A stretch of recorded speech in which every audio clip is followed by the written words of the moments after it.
Welcome to the Personal Podcast, where we get to meet the real person behind the professional. Today on the show, we have Michael Grahamslaw, who is Managing Director at Northern Insight magazine. Michael. Hi, Charlotte. What's been the hardest day of your life? I think that's a very simple one answer. I lost both of my parents on the same day, February the 18th, 2014, a day which will always be indelibly etched onto my mind. So I think that's, Wow. Doesn't really get much worse than that. How? How did, in the same incident? Yeah, I mean, the one of the problems that we have is that we'll never actually fully know we can only really surmise as to what we think happened. My father had been very ill, really, for a number of years. He'd just turned 70 about 3 months before it happened. When I look back, how he got to the age of 70 was a minor miracle, really. He had a lot of health issues. And he came out of hospital just before Christmas 2013, that would be. And my mum had become really more or less a bit of a full-time carer for him. My mum was a little bit younger and hadn't long been retired. But he was housebound. He'd worked till he was 65, and I think work had kept him going, and I think he then deteriorated after he worked, which often happens. You hear that. Mm-hmm. So what we think happened was he was going up to bed, and he went into heart failure on the stairs, and either him or my mum must have been carrying a hot chocolate or a Horlicks or whatever. And I think he fell backwards because he was found at the foot of the stairs. But my mum was found in the sitting room. We initially thought that perhaps she went into shock and died of heart failure as well. But when they did a coroner's report, an autopsy, they discovered that I think he'd fell onto my mum, and my mum had she'd shot at her pelvis and she'd died of internal bleeding. Oh my goodness. And they found her she must have managed to crawl through to the sitting room, and they found her on the sofa. And she had my mum smoked all of her life. She wasn't a huge smoker, but that was a vice such. She had 4 to 6 cigarettes a day, always. And I think she must have been trying to light a cigarette, and because they were found next to her, and also. I think from memory, I think the phone was, I don't know if she was trying to make a call or, so that's what we think happened. Yeah. Oh my goodness, that's just heartbreaking. Yeah. And how did you find out? Well, it happened on a Monday evening. We didn't find out until early afternoon the following day, on the Tuesday, and how we found out was my children it was February half term, and by that stage of my mum's life, our highlight really was taking our grandkids out for tea or for the day, and she always used to take them out at half term holidays, and my kids would have been 17 and 15 then, and they went to the house and they couldn't get an answer, and. I think from memory, I was at the Hilton Hotel. I think I'd been at a meeting, and I came out and I got a call, and that set alarm bells off straight away, because there was no way my mum would have missed being there. That just would never have happened. So I contacted my brother-in-law. I think it's quite a long, 10.5 years ago now. I contacted my brother-in-law because he was on holiday, and he had a front door key, and he went down to the house, and he couldn't get the key because the key was on the other side of the door, and that was when we knew something had happened. So we contacted the police, but I obviously had a 20 to 25 minute drive back. I notified my wife; she was working then, and by the time I got there, the police had got in, and they'd broken into through the back door. And they'd found both of them, and my wife was there, and obviously she imparted the news to me, and it was you can't begin to quantify the shock. The shock for them both to have died. The shock. It was just, and then my sister arrived, and it was. The afternoon then was just like a whirlwind, because we had to go to the local police station, make statements. And then later on that day, we had to go to Tragically Hospital in North Tyneside and identify the bodies, and that was pretty sobering, believe you me, you know. So did you not see the bodies when you went to the house? No, okay. No. Right, is there a strict process to follow? Well, I mean, what happened was, and I mean, I'll always remember this, the police and the ambulance people there were absolutely amazing. But I do recall, and I mentioned this a little while ago, I have two very good friends of mine who are, very senior in the police force, and, you know, we got chatting about this a little while ago, and there was a CID officer arrived, and I'll always remember it vividly, and it was clearly because they had to rule out any foul play. You know? Right. Mm-hmm. So, So no, we didn't, and I think, to be honest with you, that was probably a good thing, you know. But we did have to go to the hospital to identify the bodies. Horrendous. Yeah. It's it's not how you want to see your parents. No, and it was, you're taken down. I'll always remember it. You're taken down into the bowels of the hospital and taken into a room, and it's like something out of a movie, really. And they're on the other side of a glass window. You know? Right. Mm-hmm. And that's what happened. So, yeah. In a way, were you glad that they both went together? No. Mm-hmm. No, not at all. I think it was no surprise to us that with I mean, as I said earlier, that the fact that Dad lasted to 70 was a miracle, really. Yeah. Yeah. And he was still, even though he was, physically not in a good place, mentally, he never lost any of his faculties, and that was a blessing. You know, he was still very sharp. You know, just physically, he was just wrecked, really. You know, but my mum went for it. My mum was only 67; she'd just turned 67 as well. Oh, it's young. And she had a bit of arthritis in her knees, but I mean, and she'd lost a lot of weight, and I think my mum was a very proud person. And I mean, we got her some respite care. But this is what my mum was like. She would tidy the house before the carers would come out. I mean, so it was and a lot of things that when we look back, although my sister and I, our respective families were always there, she did a lot of things herself, and that was just the way she was. So she'd lost a lot of weight, I think, and that was all stress related. There's no question about that. Oh, bless her. But I think.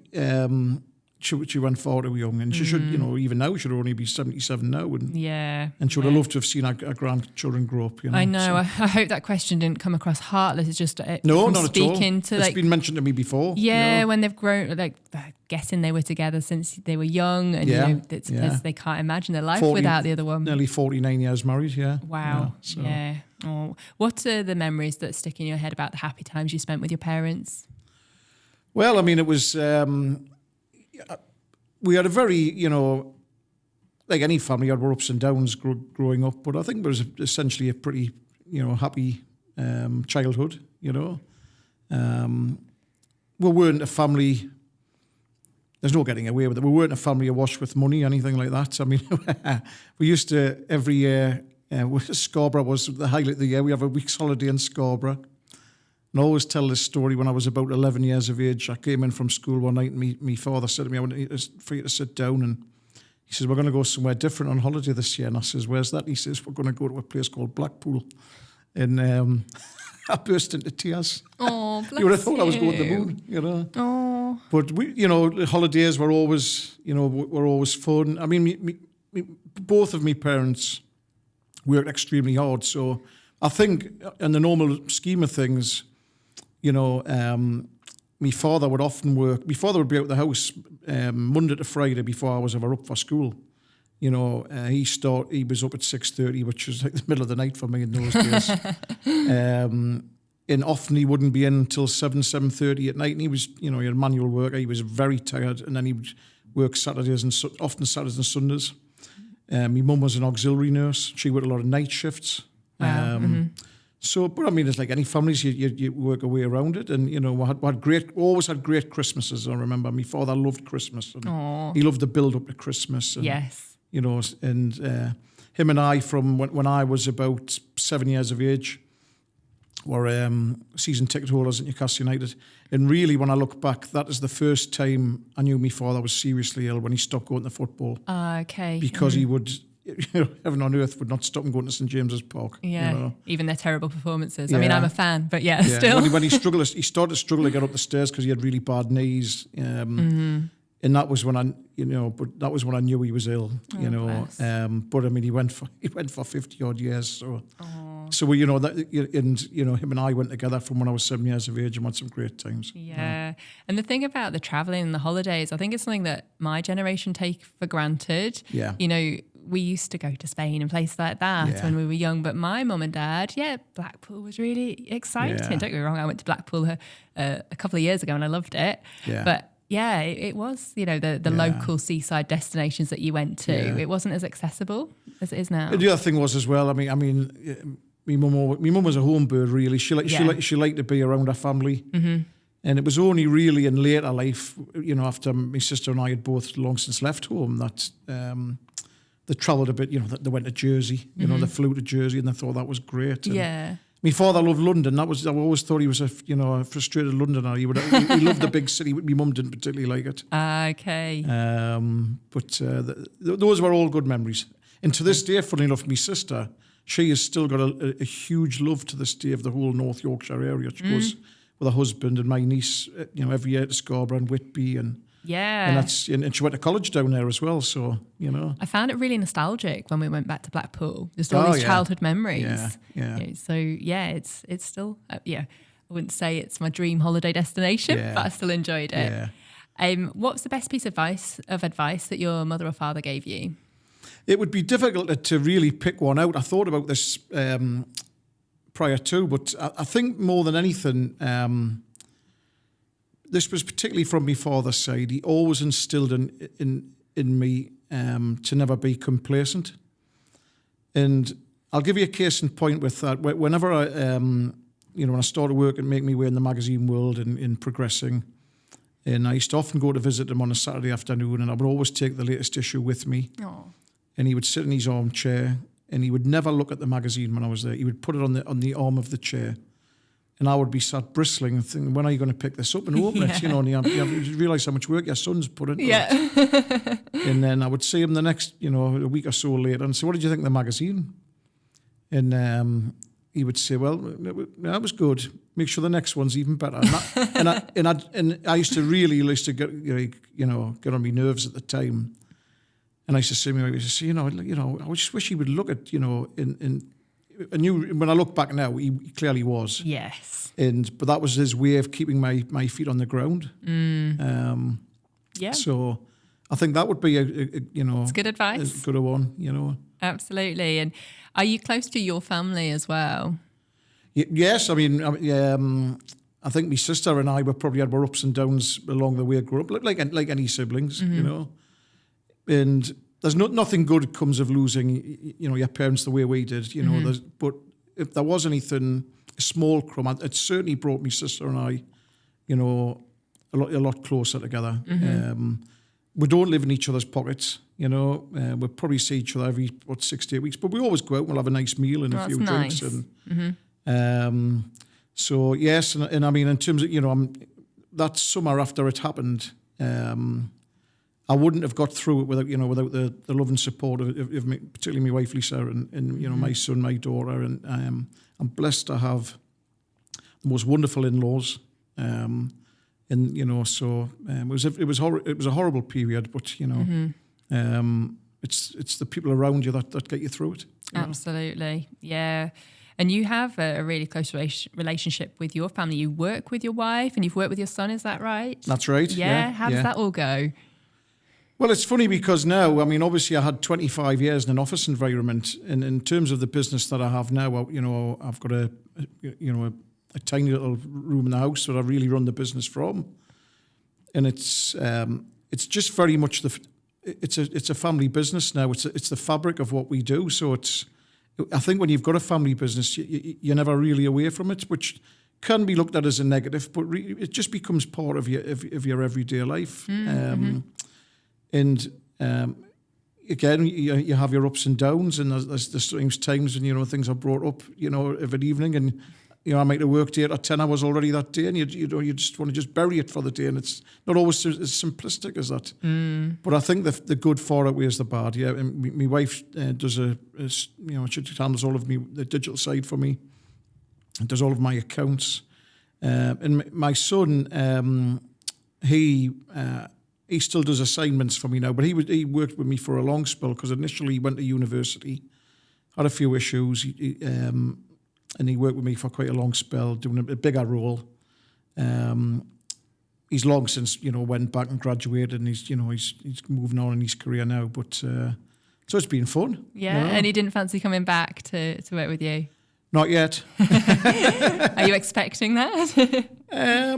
I don't think so. I mean, it would be. It's not something we've ever really fully discussed. I don't think so. But you never, you never know, do you? One thing I can definitely tell you, my daughter wouldn't because my daughter's a school teacher, and she's quite far removed from it. Yeah, so not that she's not interested, but she's and I guess that's probably quite nice too. Yeah. Just have different careers. Yeah. I grew up in a family business. My mum and dad ran a family business with my uncle and auntie, and it was my granddad that set it up. And school holidays were often spent sat in the office, colouring in or pretending I was working or counting coins. And yes, there was some interesting times. Well, going back to when my kids were younger, they used to have a game they'd call it Dad's Offices. And it would consist of when I used to come in from work, and in those days, I used to wear a shirt and tie every day. Yes. Had a briefcase. Yes. And my son would put me tie on, and he'd walk around with a briefcase full of magazines. And I used to do the same. I know. It was lovely that when I look back. Yeah, that was the dream, having a briefcase. And then when I did start working, briefcases weren't even cool. We need to bring them back, I think. Well, I had a few over the years, I promise you. But I think, and I asked, it's. I might start a new trend, start a briefcase again. Yeah. I mean, I still like carrying a case, and I still like wearing a suit, but I think I'm getting in the minority with that now, I feel, But I think that's good. I think it's good to be different, helps you stand out, establishes your brand. My bag is over there. It's about the size of a briefcase, so it might as well be. But I mean, at one stage, I'd be lucky if I own a dozen now, but at one stage I would have had about 300 ties. And I give them all away. Yeah. Wow. Yeah. And the thought of ever doing a meeting without a tie on, never mind a suit, would just wouldn't have been my thought process. Maybe I'm a frustrated stockbroker or something. I mean, that's the thing. Like, so much has changed in the world of work just in the past 5 years alone since COVID. You started out in the media industry back in its heyday, and how much has changed since then compared to now? Well, it's unrecognisable, really. I mean, when I started my own career out, back in 1990, and then when I was just working telephone sales when I originally started. Was that at one of the local papers? I worked. The Evening Chronicle had they had a motors magazine called Auto Weekly, which was very much the direct competitor to Auto Trader. Okay. So I started as a telephone sales representative, I think it was known as then. And obviously then there was no technology. So, for example, as a telephone sales representative, people can't believe this when I tell them this now. You had to make 35 calls of authority a day to speak to 35 business owners. And if you didn't make those calls, and that's calls where you actually physically spoke to somebody, not to whether they were unobtainable, you would get your calls back checked. I mean, people can't believe it when I tell them this sort of thing now. And of course, everything was manual, And then as things developed, and once I learned to drive, and I was on the road as a rep, as my career developed, it was great because you were in and out of advertising agencies, PR companies, and that's how you forged relationships. Many of whom, when I think about it, I've still got now. 30 plus years on. Yes. And I don't like to say things were better then, because clearly there's technology is wonderful. It's brought some wonderful things that we can do and that we now take for granted. But where I think it has eroded is things like relationships. Absolutely. No, I agree. And I agree. Technology is fabulous. When I think of things, as I mentioned, advertised agencies. I would be in all of the main agencies in Newcastle and Sunderland and further afield. 8-10 times a month, and that's how you got to know people. Yeah, it's almost made us lazy in a way. And you can still have relationships, but they're not as strong as they were. No. I mean, I've been in the industry probably almost 20 years. Yeah. And I remember regularly going out for lunches with the journalists, the editors, yourself. Yeah. And it just doesn't happen anymore. No. And that's sad. No, and I mean, I don't do it anywhere near as much of that now, like either myself also, you know. But that's how you got to know people. Yes. And to this day, I still like to pick up the telephone. I mean, I like anybody, you have some days where you might be office-based, you're on your computer, you're emailing all day. I have to say, I don't get any buzz from that whatsoever, you know. But it's a necessary evil often. Yeah. And I've found particularly, this was happening before COVID, mind, but I've found since COVID, trying to get to speak to people, even though everybody's got a mobile phone now, is murder. You know, I know. And people hide behind voicemails. Absolutely. And that's a real pet hate of mine because, you know, I like to talk to people. And obviously with the magazine, I'll get inundated with people wanting space, wanting stories in. And what marks people out is, in my opinion, is the ones who pick up the phone and make an effort. We always say that. Even if you have to say to them, well, look, the story isn't suitable, it's going to be out of date by the time we're published. If somebody makes an effort to speak to you, you remember that. Absolutely. Yeah, it's simple things like that. But nowadays, people seem afraid to pick up the telephone. Yeah. And and yes, you can text, yes, you can send an email, but it's just not the same. Yeah, you can still establish some form of relationship. And if you've got a really strong story, yes, chances are it's still going to get used. Yeah. But it's about more than that. Yeah. And it's about talking to people, you know, and I'm sure, you know, but it's only going to go on. There's just going to be more and more technology will come in, which in theory will help us in our various roles. But I spoke at a sales conference earlier this summer, and I got asked about the future of sales. And in my opinion, nothing will ever replace people talking to people. Yeah, real people as well in real life. Yeah. No, good point. You must have some really good stories, though, from back in the media world. How long you got? Precisely 30 minutes.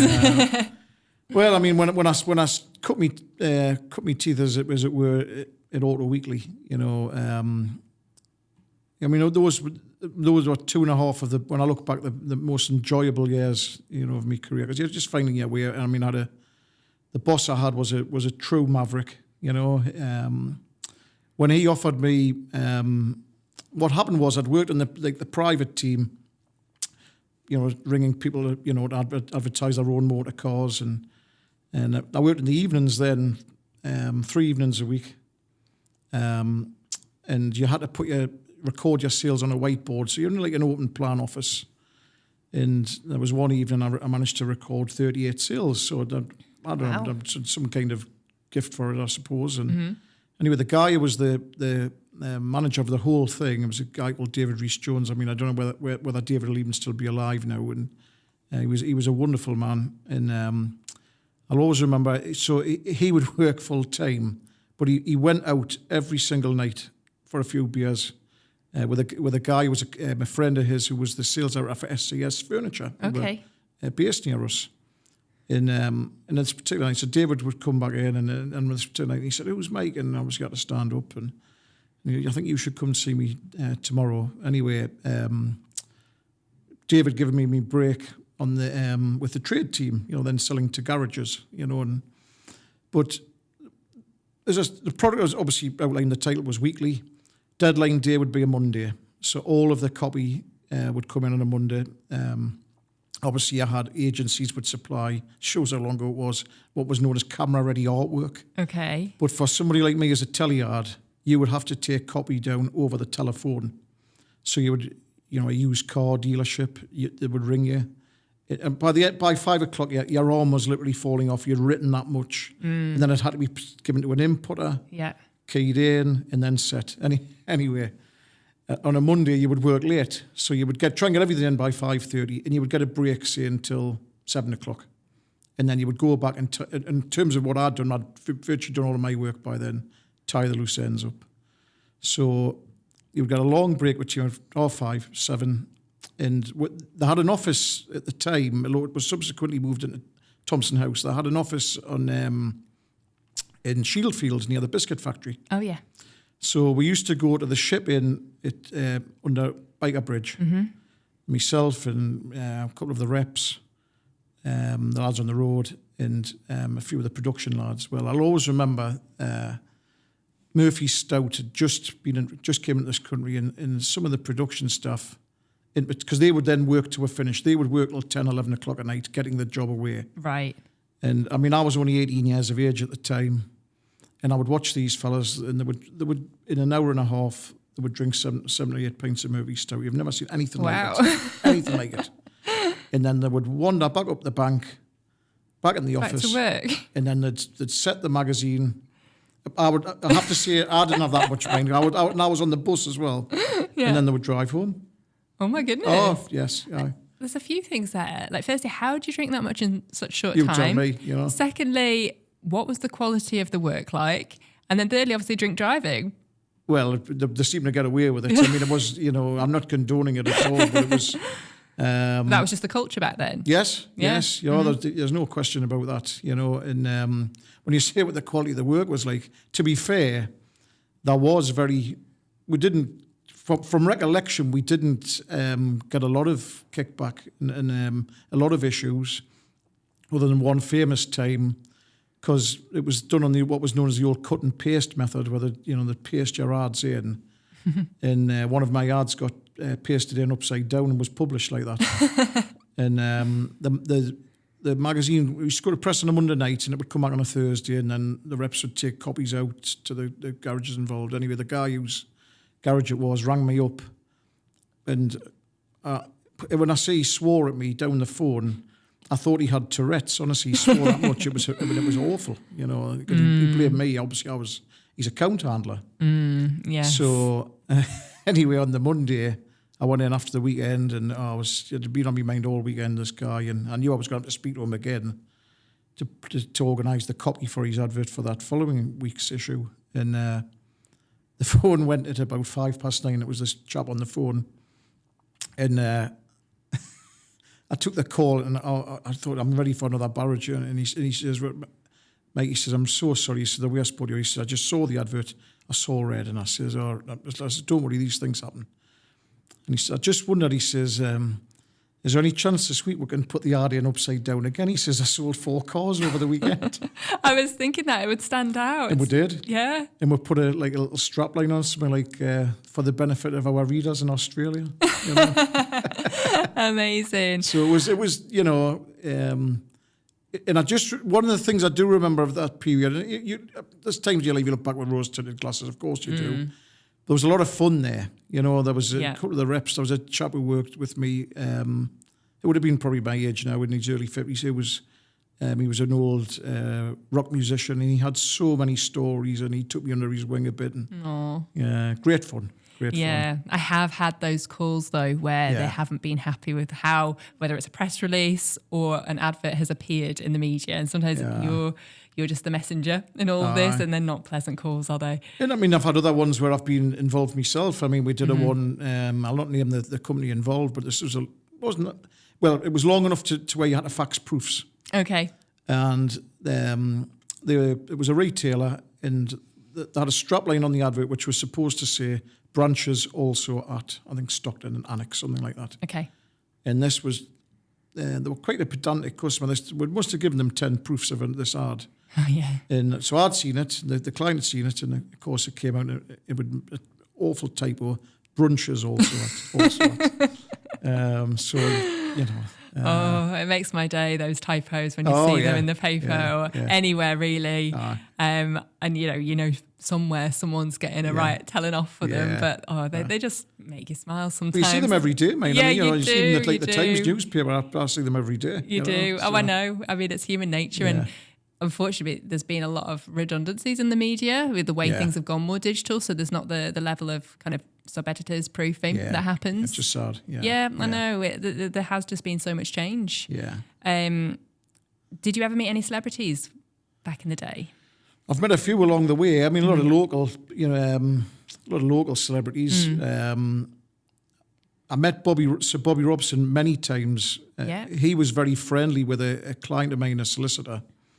This was after he got unceremoniously sacked at Newcastle. So he would come into this guy's corporate box because I think he felt amongst friends. Oh, okay. So I met Sir Bobby a number of times, and he would always call us Mark, not Mike. That was always, but he was always very, very charming. But I think probably the most famous person and the one that's left a lasting impression on me was I met Brian May and Roger Taylor from Queen. Amazing. Who were actually heroes of mine. Oh, I love Queen. And I was completely and utterly starstruck when I met them. And the only thing I can remember saying to them was just gabbling, "You've been heroes of mine for 35 years." Yeah. How did you meet them? Well, it was quite fortuitous because I had an office at the time down at Oosburn in Newcastle, and we were next door to the Hotel Duvan, and I was in there having a meeting, and they were playing at the Castle Arena the following evening, and a guy wandered in, and me being a Queen anorak since the probably early 80s, I thought that's Jim Beach, who's been a manager since about 78, or Miami as to give me his nickname. So I'd said to the manager, I says, Queen must be stopping. And he said, I couldn't possibly say, Mike. So I engineered it. So I had another meeting in the hotel the next day. and they were going to do the sound check. I knew what was happening. And one by, they were obviously touring with Adam Lambert now. And one by yes, one, I saw them live with Adam Lambert. One by one, they came down. But everybody other than Brian and Roger. And I remember I thought there's a side exit here. And they came through the courtyard. Oh, sneaky. And literally, I turned around, there was Brian May stood with his, and he had his PA with him, carrying that famous guitar that he's had since the 60s, and he was lovely, Lovely. And I tried to take a selfie, and I'm not very good at taking them at the best of times. So he says, Miriam, I think his PA was called, if you give it to Miriam, she'll take a nice picture, and I've still got it to this day. Oh, that's so lovely. And was his hair as magnificent as it looks? Oh, fantastic. Yeah. And he's very tall. Yeah, I got that impression. He dwarfs me. He must be 6'4", 6'5". So that, So did you see them live as well? I've seen them a number of times. I sadly didn't see them with Freddie, which would have been a dream. Yeah. But I've seen them a few times. I saw them with Paul Rodgers a few times, and I've seen them a few times with Adam Lambert as well, and they're fantastic. Amazing. Yeah, I saw them in London. Just by chance, my brother was able to get tickets, and big fan. Amazing. Yeah. Well, that's a lovely story. You're a big fan of quiz shows. Is that right, Mike? Yeah, some of them. Some of them, yeah. Yes. So you appeared on Countdown. I did. How that came about, again, that goes back to me late father. We loved Countdown, from when it was first on in the 80s, when I was just a kid. And that used to often coincide with me father getting in from work, and it would always be on when we'd be sat having our tea. Yeah. So when he was seriously ill, and he was in hospital for the last time, he did get out, as I mentioned earlier, before the Christmas in 2013. And it was a Wednesday afternoon, and I went in to see him. And Countdown, he had a private room, and Countdown was on, and we had a game. It was my last game, and I'll always remember it. And he beat me every round because he was very good. I wasn't bad, but he was very good. Yeah. So I decided I didn't do it straight away. In fact, it was really when we went to COVID, when I had a bit more time. I thought I'm going to finally go on Countdown, and I did. How did you do? Oh, I got annihilated. Actually, to be fair, I didn't do too bad. What happened was, I was behind the 8 ball as it were straight after the first round, because the first round I got posters for 7, and I thought that's a good start. Guy next to me got imposters for 9, and then obviously it's double, so I was 18-0 down after the first round. I held my own, not bad after that. But it was a great experience. Yeah. The only downside of it was kind of semi-COVID times. So there was a bit of distancing, so you couldn't get your picture taken with, it was Nick Hewer who was the host. Okay. Mm-hmm. He sat next to me, was to my left, and he was absolutely lovely. Tony in between takes, and he was fascinated to know about the magazine because he was from a PR background. Oh, wonderful. And so Tim Rice was in the dictionary corner, and he was absolutely lovely. He came across, and I knew obviously quite a lot about his own career. What I didn't know was that he was involved with the Sunderland Football Club Foundation. So of course he knew that I was a black and white, so I had a bit of banter about that. So, oh, brilliant! And have you been on any other quiz shows? I did Ken Bruce's Popmaster. Brilliant! I used to love listening to that. How did you do? Well, that was a funny one. Again, I didn't win. I got off to a great start with that. I got the first 4 right, and then I got 1 out the next 6. I got a narrow defeat on that one, you know. But that was good. I mean, it's quite surreal, really, as well, when you hear his famous, lovely tones that he's got on the phone. Yeah. It just always seems. I don't think I've ever been on a quiz show, but when I'm at home, I tend to do quite well. Yeah. But I just know when I'd be on there, I'd either freeze, panic, or just all the wrong questions would come up. Yeah. I'd like to. Yeah, I mean, I felt that with. I mean, when Countdown, when I was, I think 25-0 down after the first 2 rounds, and there's no hiding place. It was no. But I mean, I watch it still a lot now. When you get people, some people are getting beaten by 80 and 90 points, and nobody's bothered. It happens, doesn't it? I'd like to give catchphrase a go. I'm generally quite good at that. Yeah, my wife's good at that. Yeah, but they tend to just do celebrities on these things now. The one I'd like to do would be, and I did enter actually, but never heard anything. Maybe they saw me on Countdown, were put off. But, I entered the Chase. I think I would do well. Oh, I love the Chase. Quite often watch that myself now when I'm tea time. And I love the Chase. And I would like to do the Popmaster successor now on Radio 2 called 10 at the Top, which is good. Okay, I don't listen to that so much now. Yeah. Sorry, you go first. No, I was just going to say, after so many years in the media industry, you must absorb a lot of general information, general knowledge.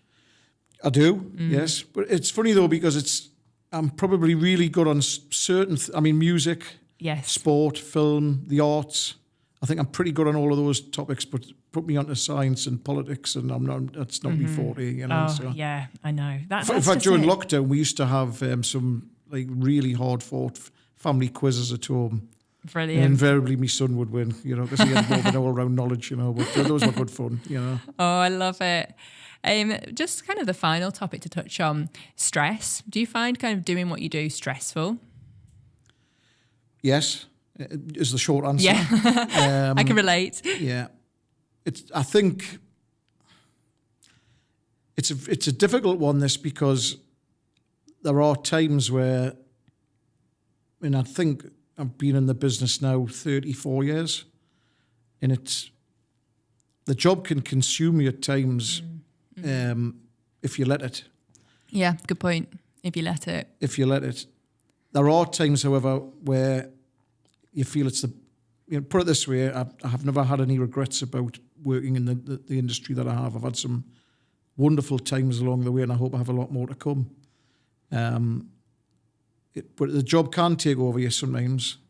There's other times it's the most amazing job in the world, and that's when, God, why can't I just bottle this feeling if you have a good day? I know. So, but I do, as I've got older, I think I've tried to do more of the things which will be more beneficial to you. I do a lot of I do a lot of exercise now, and I've just literally started doing a bit of meditating. Yes. I've got a friend of mine who he's got quite a high-pressured sales job, and he is a sideline trained to be a meditation teacher, so I've just enrolled in one of his courses. So I'm very much at the start of that, and I think that, because there's times you've got just like a fevered brain. It's I can relate to that. You know, but there's some nights where you stress just washes off you, and you're fine. I think it's just something you've got to be aware of every day. Absolutely, it's easy to let it take hold of you, and I find this podcast has been wonderful for perspective. You know, chatting to people, some of the hard things they've been through in life, and you think, actually, it's just business. But that's very easy to say. Sometimes when the hard times and you're struggling to make ends meet, both kind of potentially at home because the business isn't performing, and then you making redundancies. That's an awful thing to ever have to do. Yeah. So it is hard, but coping techniques like meditation. I think one of the problems that you have is when you're going through a stressful time, or, either in your professional life or your personal life, or in both. That's the worst. Is that you feel as that you're the only person who's ever went through any problems. So I do, but I'm a voracious reader, and I love to read about people, Yes. and how they get through things. I've just read, very quick plug, a book which I wasn't sure that I'd enjoy. I'm not a huge fan of his actually, but the X Factor, when I had James Arthur, I read his autobiography recently. Oh, okay. Mm-hmm. And he had a very turbulent upbringing, and and then his problems really set in when he actually won X Factor. Right. And he's come through at the other side, and got over his tackled his anxiety issues and mental problems, and Yeah. I found it quite an inspiring read actually. Yeah. And I read all kinds, and Me too. And I think podcasts are great as well for oh, that. And wonderful. that's why I like to talk about the topics that we talk about. Yeah. Because otherwise people just think it's just them and it is a lonely place. Yeah. It is, and I mean, I think if business was easy, everybody would be doing That's it. true. And it's not. And there's no doubt talking to people about it is important. Because that's how you can share things and things that have happened to you. And but I think we're all a work in progress. That's the expression I always use. Always. And that's a lovely note to end on. Fantastic. But we do still have the regular feature. Yes. I forgot about this bit. Everyone's favourite, except the person doing it. On a scale of 1 to 10, 1 being worst, 10 being the best, how would you rate yourself at the following? How good looking are you? 6. How funny are you? On a good day, 9. Brilliant. How good at cooking are you? Oh. Do you give half points? You can do, yeah. No, give us 2. 2. Are you a good singer? I'd be what would be described as a keen amateur. A good friend of mine and I have been known to do a reasonably decent Suspicious Minds. 6. A bit of Elvis. Bit of Elvis, style. Yeah, brilliant. Do you drink much alcohol these days? No, you're good at it? I probably drink too much on occasions. 8. Okay. Raising children. 9. Excellent. And the reason I haven't given it 10 is because if my father was here, I said, well, there's always room for improvement. Oh, son. absolutely. You don't want to get complacent. No. How good a friend are you? 9. Excellent. Intelligence levels? 8. Brilliant. How kind are you? 9. Thanks, Mike. Brilliant. I thoroughly enjoyed that. Thank you. Thank you. Me too.